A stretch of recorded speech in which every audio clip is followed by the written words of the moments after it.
Coming to you from sunny California and the Great White North. Get ready. We are breaking down the obstacles on the Armchair Ninja Podcast.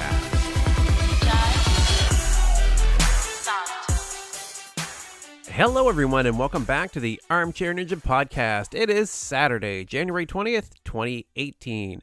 My name is Rich, and joining me once again this week is Bijan. How you making out? What up, man? I'm feeling good. I'm happy. Living life. Hope you're feeling good, Rich. I am buried under a bunch of snow, but otherwise, everything's good. Oh, it's snowing over there, huh? Yeah, we got a bunch more today. It all melted, and today How we many got... inches? I don't know. It's like 15 centimeters. What does that translate to? Dude, you're asking the wrong person. I am an English major. I don't know numbers. But, that sounds cool. We are going to say that is 7 inches of snow. I don't know that life. Never seen snow. Wait, no, I've seen snow once on the side of the road. That was cool when I traveled to Arizona. Anyways, it's already a hot mess. Let's get moving.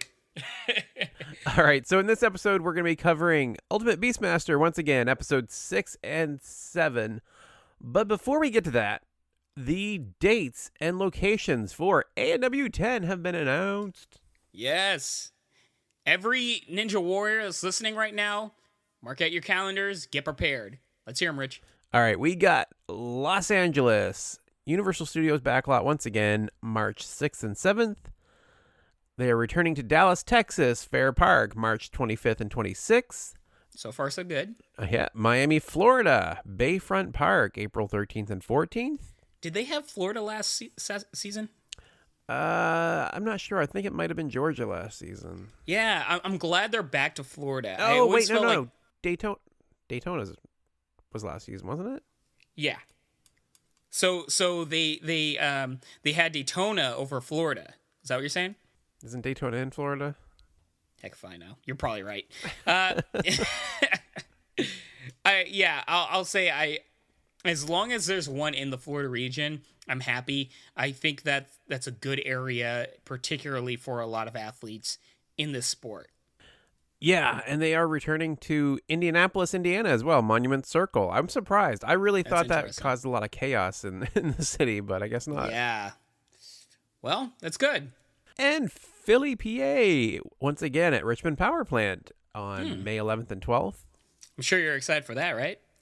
I am looking. I was actually just looking at the map and trying to figure out if I can manage to get there again this time. It would be cool to go back. Yeah.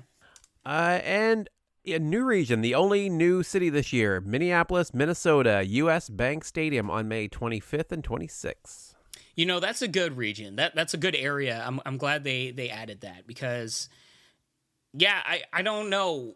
In that particular central hub of America, we've seen that there's a lot of families out there because, houses tend to be a little bit bigger, a lot of backyards. You see a lot of more backyard gyms. So I'm expecting a lot going from the family-oriented type of competitors, the dads that build courses in the backyards. I'm expecting a lot from that region. Yeah, beautiful city, too. I was just there a couple months ago for the first time. Absolutely beautiful. Loved it there. Mm-hmm. So yeah, let's get into Beastmaster, and we're going to try to keep it quick. We say that sometimes when we fail, but I don't know. There's not a lot to say about these 2 episodes, I don't think. Yeah, I mean, there was one that was decent, and there was one that's kind of a stinker. So, A little bit. I found both of them not overly compelling. There was a couple of good competitors, but overall, just kind of a lackluster. Especially with the break, I was excited to watch it again, and it was kind of brought me down. I was like, I really expected more. Yeah, I was kind of the same, man. Really, I kind of was like, okay, I got a little bit of a break. I'm excited to get back into it. I don't know, it wore on me, but I think it's just one of those things where we're deep in the season. They can't all be winners, and I can't say they were awful, but I found one of them to be incredibly forgettable. We'll get into it.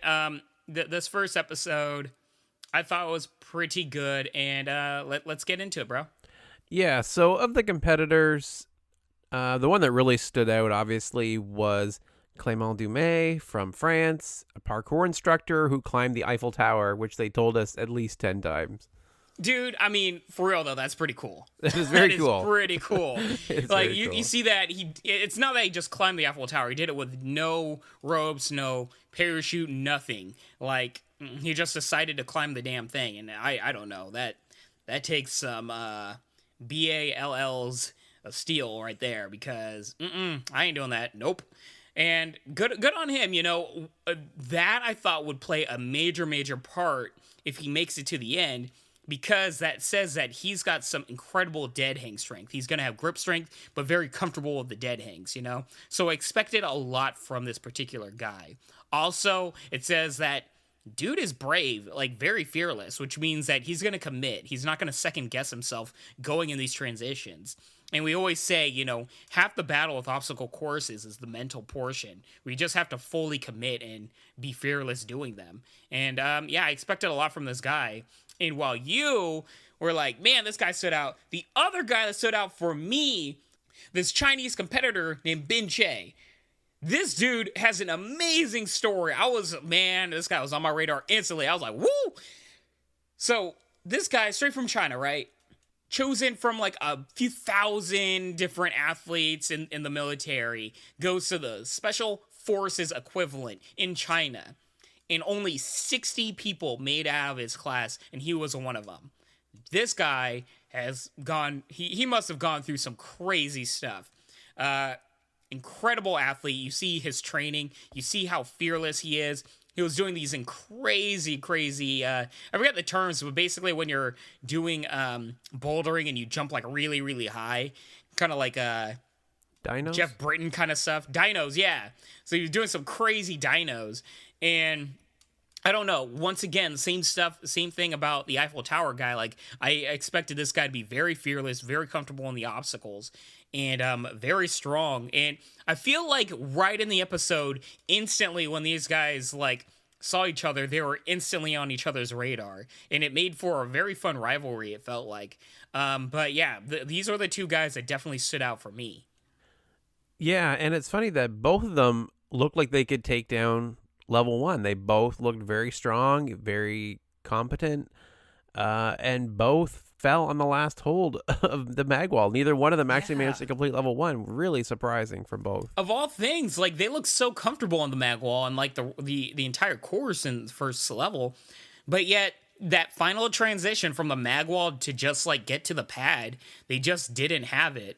That's just a small thing in the overall piece of the puzzle, so I can't really knock them too much for that. Yeah, it made them the ones to watch, though, because there wasn't a whole lot else going on in level 1, except we really have to mention the Indian competitor, Abhinav Mahajan, 6'2", big dude, looks like he could stroll through all the energy coils, and absolutely froze like we have seen no one do. I'm glad that, like, he's just stalling, right? Like, the guy is just on, like, the first pedestal, whatever it's called.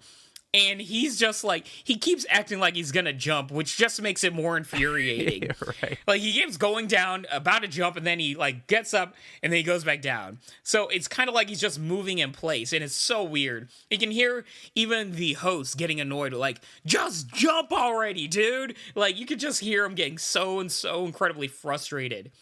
And I don't know, I'm glad they made fun of it. The guy was up there, felt like forever. Like, he might, like, they're saying he was up there for 5 minutes. He might as well have been up there for an hour, man. And, I don't know. I was so rooting for the guy to just fall at that point. I was so over this guy. And I'm sorry, y'all. I am petty as hell. I have no shame. And I was so over him. And I'm glad after he fell, they pretty much made a joke of it. Like, that was pretty fun because you don't see this very often. But, like, they had, like, a montage of him, like, dancing, like, going back and forth in place, and everybody, like, all the hosts dancing. I found that incredibly fun. Yeah, they just had to go with it because he almost made a mockery of the course, like, by standing up. I thought if he doesn't move from there, if he fails without even jumping, like, it just was... Kick him off the show. It was such a bad moment. But in the end, he did move on and did pretty well when he did. So, I mean, if he had just gone a little sooner, he would have had a good shot of, you know, progressing to the mag wall and beyond, but didn't quite get there. Yeah, I was over him. And then he ended up hurting himself in the process. At the start of level 2, we find out that his arm's in a sling. He can't continue. He hurt it on the deadbolt. Did that seem a little weird to you? Yeah, that was strange, I'm not going to act that petty and say good for him hurting himself. I don't wish Well, that on no. anybody. I'm not that level. But, it's strange because I don't particularly know where he might have hurt himself. It might have been when he was stalling so much to jump to the next pad. Maybe he hurt himself there because he was second guessing himself. Oftentimes when you do that, you're not fully thinking about the proper form. Or it could have been really before that, like the first transition getting to that point. Maybe that's what made him stall, because he was hurting and no longer was he too focused on the next jump. We just don't know. They said something about it was on the deadbolts. He did something to it on the deadbolts themselves, but interesting. You're right. And really hurt himself on that, huh? Yeah. I don't know. Weird. Maybe he held on when he was twisting and pulled something. Yeah, I don't know. Sometimes you just have freak accidents, guys. Yeah. Taking a look at level 2, the ones that did move on. So your man Bin Shay on level 2, he was looking really good to chain reaction. He got really high in the dismount from the Digestive Tract, probably higher than we've seen anyone actually get for a vertical takeoff on that thing. Mm-hmm. But I got screwed up on the transition to the vertebrae. A lot of people, man. Like, that vertebrae transition is tough. We saw it in season 1, and it is back with a vengeance in season 2. So Chris gave probably my favorite pun of the episodes, maybe this season, and said that he was Shay out of luck. Wow. I didn't get that. Yeah, that's pretty good. That is a pretty good dad pun right there. I missed it at first, and I was like, wait, did he just say what I think he said? I had to rewind to catch that one. I liked it. Yeah, Chris low-key is one of the best personalities on this show. Like, really, Chris is, like, really come into his own. Like, he interacts with all the different hosts. He's always got something fun to do, at least per episode. Like, this guy is really good. I really welcome him as one of the hosts. You guys already know the other dude can just, like, go away. Like, I pretty much feel like he's not even there. Oh, come on. I'm really enjoying Chris DeStefano. That guy. You didn't think it was hilarious when Tiki Barber got a piggyback from the powerlifting lady? Like, that wasn't not hilarious really, no. and endearing to you? No. She was so over it, too. She gave him, like, 2 squats, and she's like, all right, I'm over this. Like, gonna wear her out before she takes the course. Good idea. Yeah. By the way, the 2 American competitors, like, okay, as soon as you hear their backgrounds, did you give them any chance? Powerlifter and MMA fighter seem like they're perfectly geared for this course. I don't know. Oh, yeah. I'm just proud of the guy for making it past stage 1, because I gave that guy 0 shot. Yeah, they didn't really stand out. So I didn't even mention them this time around. I usually try to give them a little thing. They're fine. Every country's got to have, the few competitors. You can't have, like, America completely stacked. I mean, you can, but I understand, you got to have some diversity. You can't have everybody being like, oh, yeah, this world champion rock climber or parkour athlete or whatever. So I'm cool with it. And the other top athlete that we talked about, of course, was Clément Dumais. He was looking good and basically had a very similar run. But he fell on chain reaction just randomly in the middle. Like, it seemed like he wasn't struggling on the dismount or anything. He was just got messed up after going for the point thruster. And to me, the highlight of that run was actually the Italians bringing coffee over for the French. I loved it. They're all like, oh, no, here's some coffee for you.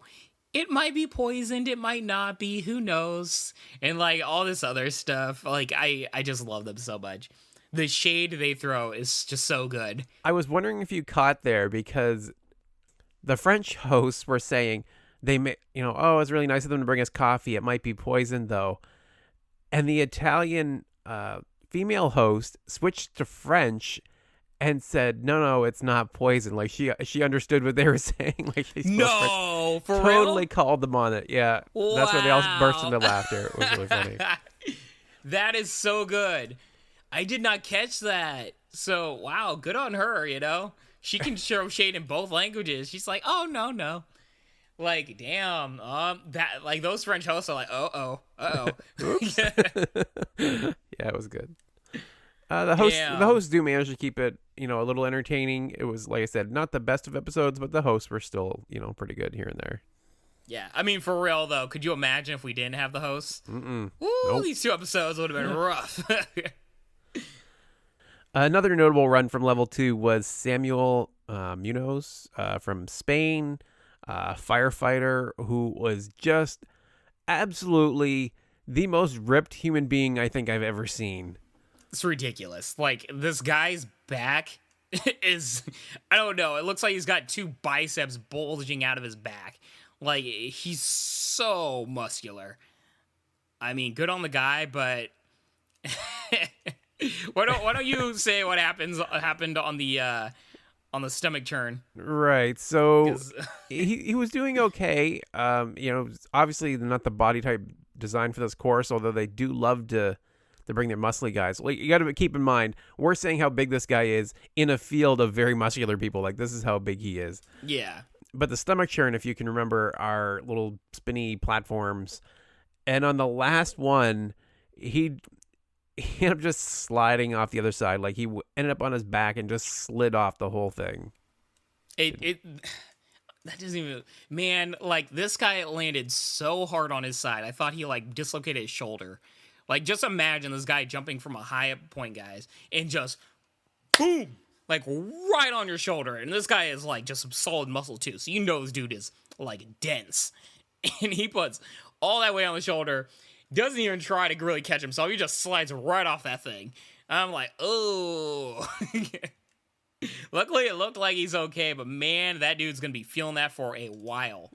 Yeah, no doubt. Yeah, going to stage 3, like, it's clear the 2 guys that are, like, the front runners, like, they are way ahead of the pack in points and everything. And, yeah, Binche and the Eiffel Tower dude, like, they're already, like, this show, luckily, is not even holding any punches. They're like, yeah, they're scouting each other. Like, they got a little montage of them, like, training, looking at each other, and, like, playing around with each other. Binche is, like, doing karate moves, like, right in front of the guy, like, he's gonna knock him out. I freaking love it. So, that was pretty enjoyable. And timing-wise, like, I counted it. They gave stage 3 6 minutes. They were like, y'all know what's up. Moving on. Pretty much. Yeah, it was not looking good. Oh, we should mention Binche is actually called the Monkey King as well. We should probably just use that. It'd be a lot easier to say. I mean, I guess. So the story of this stage is me losing my damn mind, y'all, at the stupidity, and I hate using harsh words, but, like, come on! You're on stage 3. It wasn't just one competitor. It was competitor after competitor running on that damn treadmill ejector thing and just slipping off the end. What is going on here, bro? Like, learn from the other competitors. Watch what they're doing. Adjust. Like, how is it that you see somebody fail and you do the exact same thing right afterwards? What is going on? I was laughing by the third guy. It was just way too funny. I was like, you know what? That just gets us to level 4 faster, because the only, of the 5, the 2 that moved on were the only 2 that actually managed to do it. So, you know what? And they deserve it. Shame on every single one of these guys. Shame Bell. Oh my God. I was losing my damn mind. now, there was a bit of an explanation there. It was interesting. Gil D'Souza from India, I believe, said that in parkour, they're used to using the edge for a push, and he thinks that's what messed him up. He hadn't really accounted for the fact that it was moving so fast, and they usually push off of the edge. So maybe that's what's messing people up. Do you think that's a good explanation? Because I'm sorry. Like, in parkour, when you're on the edge of a building and stuff, that thing ain't moving. I'm not saying use it's your the brain, best y'all. excuse. Like, it does not take that much brain power to realize that ain't gonna work. He kind of laughed at himself for trying it, but I think that's where his body's instinct is to do that, and it was a bad instinct. I'd understand if he was the first one that failed on it. He was. Watched somebody. Oh, That he guy was the first to fail? He was the Okay. first one. So I will halfway give him some credit, but I still am not giving him credit because that's still a dumb explanation. But boy, I was losing my damn mind. What are you doing? Watch the other competitors, y'all. All right, level 4. actually was looking pretty exciting because there's only a 5-point difference between them, which we don't see often. It was anybody's game at this point, like literally, because the point thrusters and everything matters. This is one of the few where like every component of stage 4 makes a difference. Yep, they took off really fast. Binche hit the first point thruster and moved ahead. But this is the interesting part, Rich, is that Binche, he got through the force portion, but then moving on to the second transition with the pegboard, he stopped and he let the other competitor move forward. Were you freaking out? When that happened, like, what were you thinking? I was freaking out. Like, what are you doing? Are you trying to lose? Why would you just sit there?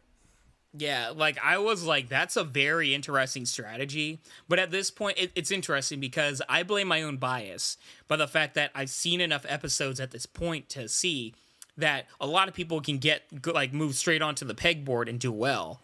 So I don't know if this guy had the same opportunity to do that. I have a feeling he did because you see all the compares for every team doing it, right? But we don't know in terms of like the order of this was filmed.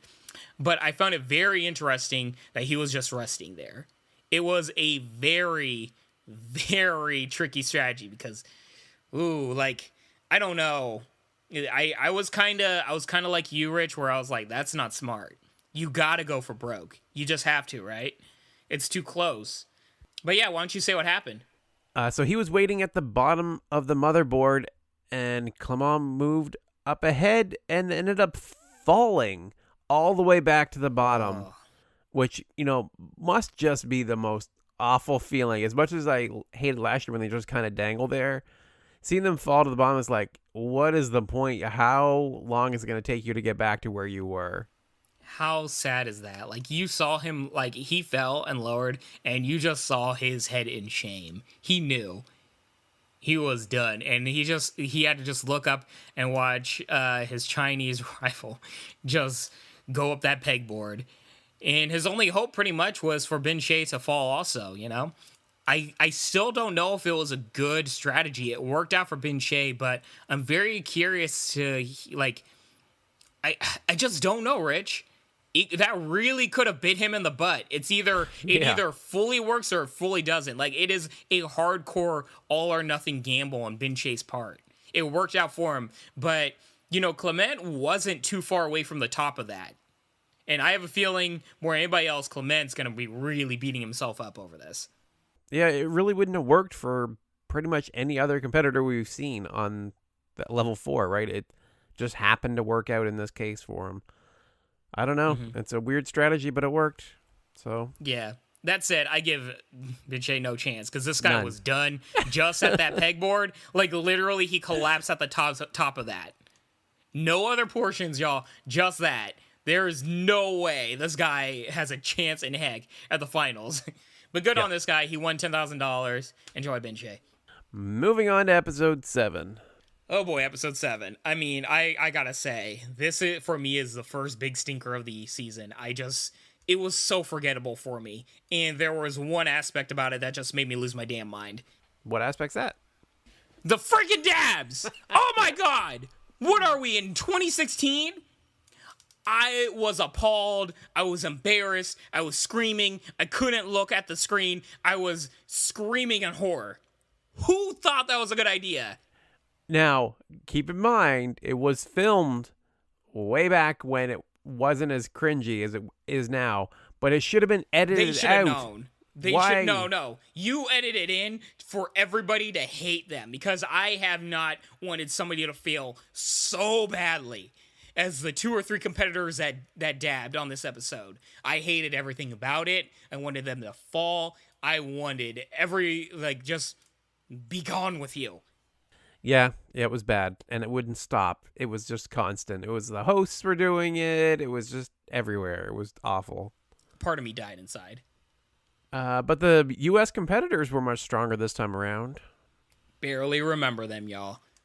I'm telling you, this episode was forgettable. Like, they had stories, but they just weren't the same level, It reminds me almost of ANW, like, in some of the qualifiers where you get some of those stories where you're like, really? I guess, remember, Rich, when we do ANW, and there are the the stories that are not needed. Like, I really feel like these ones were not needed.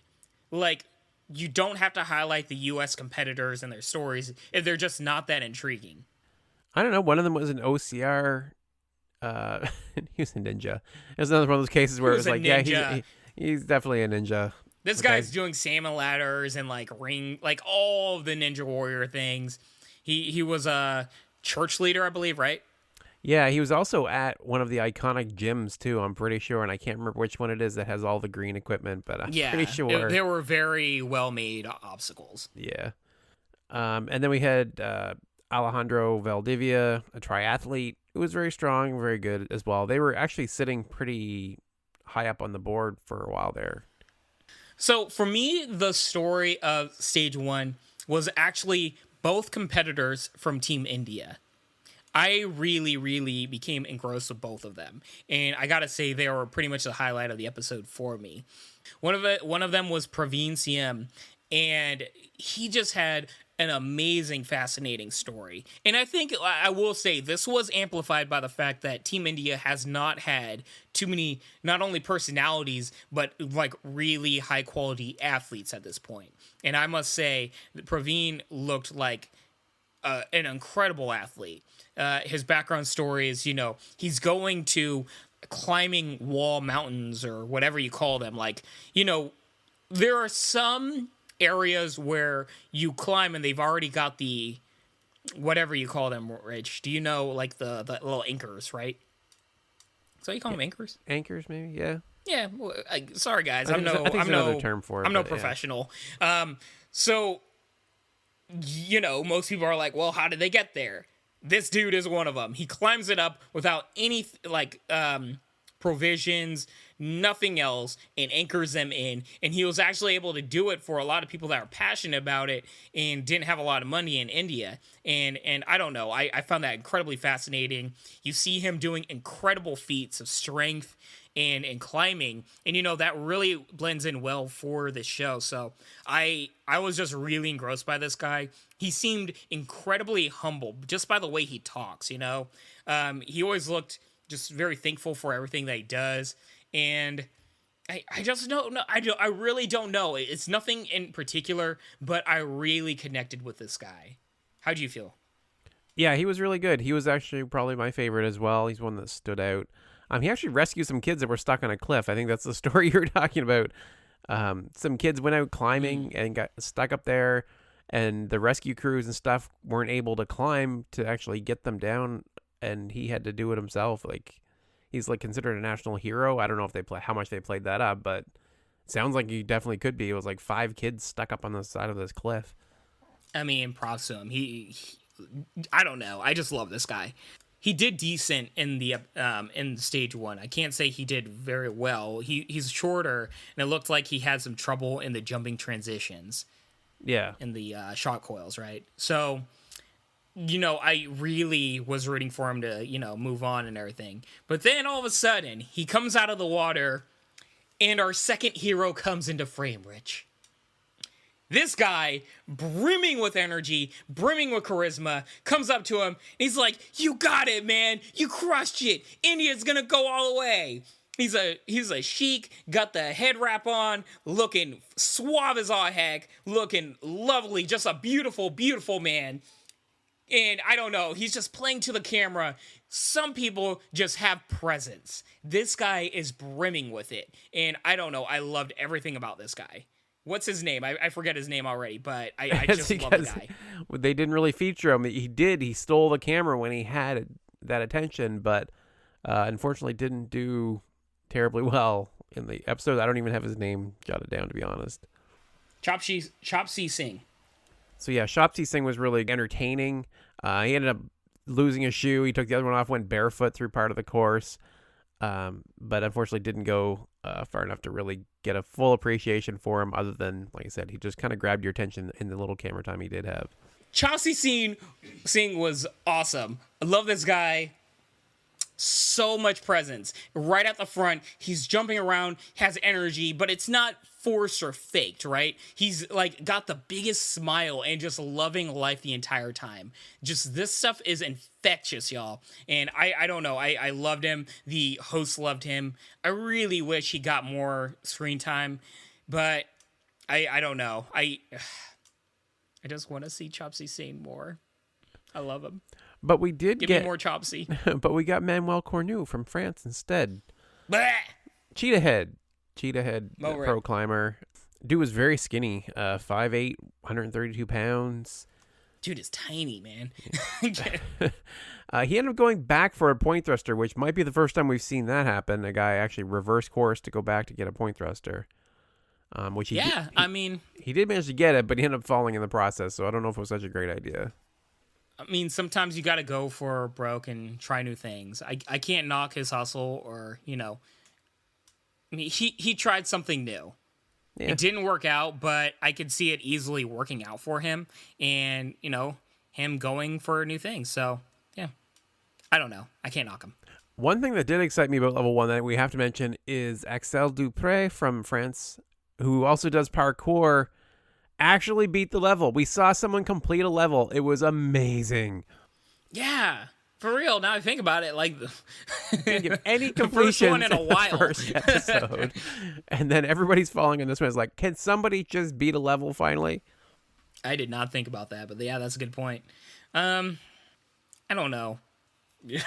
Still not very exciting though. Still didn't really do anything. I just didn't have that connection, really. I sometimes you have a connection with a competitor, and it just could be me. Honestly, I could just be like,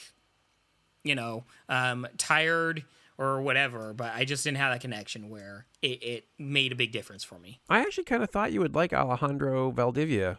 He's the Cuban who won the visa lottery, came to America as a chef. I had a pretty interesting story. Yeah. I did like that story a lot, especially where he was talking about, which you might have the specifics, but I believe he said like he only got like 1 or 2 eggs a day, and like people were dying from hunger and stuff. Like that sounds like very, very terrible conditions, and I'm really happy for the guy that he was actually able to come to America and make a better life for himself.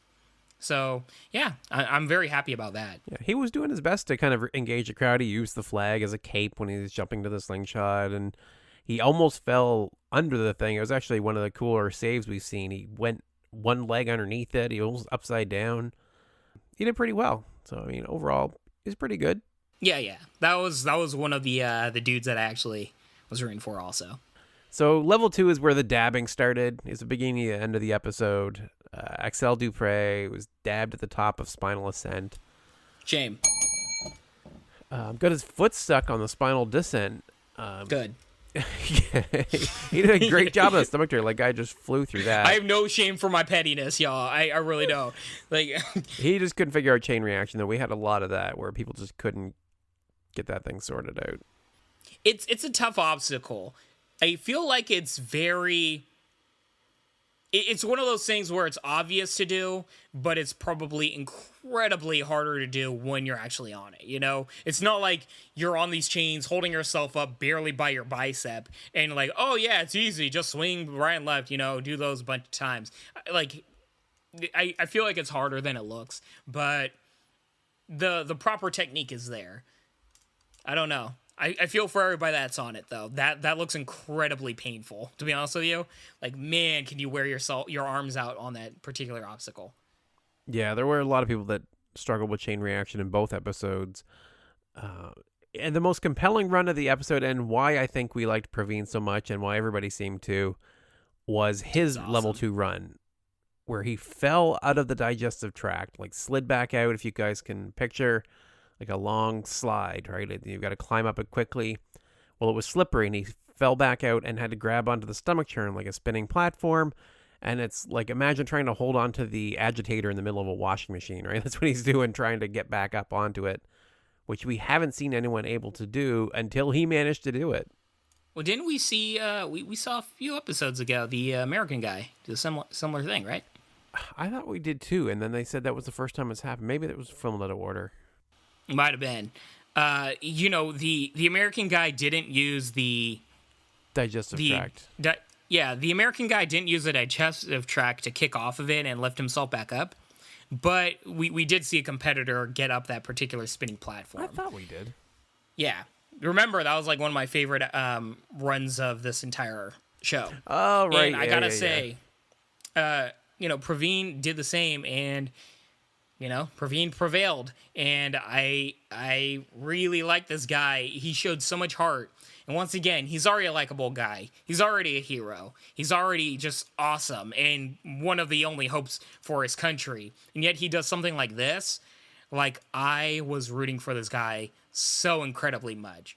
The guy was just completely worn out by the time he reached the Dreadmills and couldn't do the final transition, actually, which I don't think is, like, the hardest part. Really, the first jump is.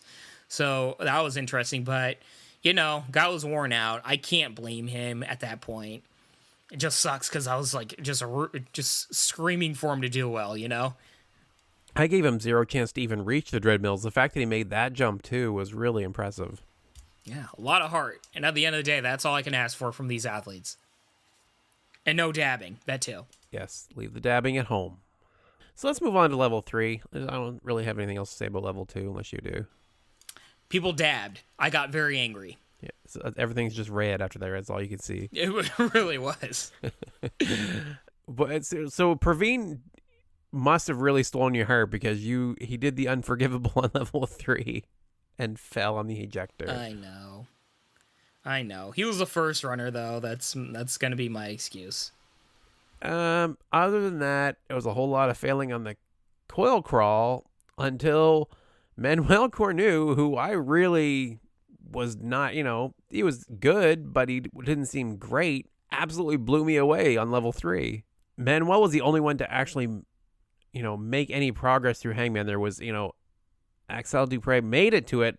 I made a really cool jump at the last second to grab hold of it, but wasn't able to make any progress, while Manuel beat the whole level 3, which is very, very difficult. Probably, I almost want to see harder than level 4. It is so tough, and you see so many people fail partway through that thing. He looked so comfortable. Like, he'd get on the hanging thingamajiggers and just hang there, like, by one arm and relax. And then he looks to the camera and dabs with one arm, and I just wanted him to fall immediately. Oh. But he did continue on, cringe and all, and I don't know. I just saw right at that point. So go ahead. Well, seriously, y'all, do not dab. Oh my God. So I was a little disappointed because they even said at the beginning of this episode, pointed out the fact that we have a very limited number of countries being represented here, right? Every episode ends up being France, China, or US. But here we are in level 3, 2 from France, and then we have India, Spain, and Italy. So it's like, surely somebody can make it through to level 4, at least see them compete against, the French. But no, both Frenchmen make it to the level 4 without even a lot of trouble, really. I'm just rewatching it. After he reached the top, he dabbed again. Mm-hmm. So, I'm just gonna, let's move on. We'll just pretend like level 3 didn't happen then. That you just erase his entire run. You want to know what happened in stage level 4? The 2 dabbers were competing against each other, and I just wanted both of them to fail immediately. I wanted there to be no winners and me moving on with my day. But there had to be a winner, so good for you. There did. 2 shameful human beings.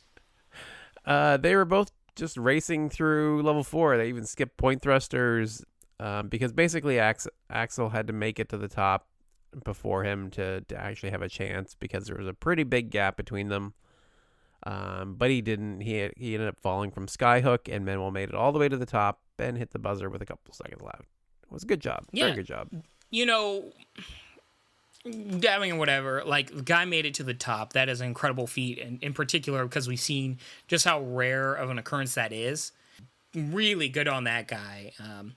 And not only that, it's rare in this season. I think only 1 or 2 other people have done it where they made it complete stage 3 and stage 4. So that is an incredible feat, and we have to, or at least I begrudgingly have to say he's one of the top contenders. I don't think he's going to win the season. I could be wrong, but I definitely think that when we get to the finals, he's going to have to be on everybody's radar. Yeah, we can't ignore him for sure. As episode 6 didn't really give us a contender for Ultimate Beastmaster, this one definitely did. Manuel is one of them. Mm-hmm. So that's it. That was our episodes. Yep. I don't know. Like, what else do you say? I have to say that I think these are probably the low end, and I think we're just like season 1. I think the final, like the very last episode, tended to have an uptick into the final. So I'm expecting next week to have kind of a boost up, an upward ascension, so to speak. Yeah, 8 and 9 should be pretty good. I have a lot of faith that they'll draw us back in, and we'll make our predictions for the final episode at the end of next week's episode. I wonder who's going to win those predictions, huh, Rich? That's right, y'all. The champ is here. That reminds me, ANW Fantasy is open back up now that the cities have been announced. Oh, snap. Gotta get your fantasy teams in. You know, I'm just going to say, I'm going to have a few surprises on my prediction team this year. Not what y'all might be thinking. Maybe y'all might be thinking it, but it ain't going to be the usual suspects. That's all I'm saying. Really? Ain't nobody copping my peeps. Nope. Well, good. You do that. You step way outside the box. I'm going to stay firmly implanted in the favorites and kick your butt this year. Never going to happen. Champ is here. All right. Thank you so much for listening. If you'd like to reach out to me, you can reach me as rich@ninjapodcast.com. I am at Ninja Podcast on both Twitter and Instagram. And Bijan, how can they reach you? Hit me up at Bijan151 at Twitter and Instagram. Love you all. Check out my social media for updates on Spartan Race, Tough Mudder, Ninja Warrior, A&W Experience, San Diego Marathon, San Diego Half Marathon, Rugged Maniac, all the competitions I got up this upcoming year. Shout out to my girlfriend, Sarah Bain. She's going to be doing some of the competitions with me. Kicking butt. Go team, we got the runs. We got this. All right. Thank you all for listening, and I hope you have a fantastic week. Peace and love. Woo!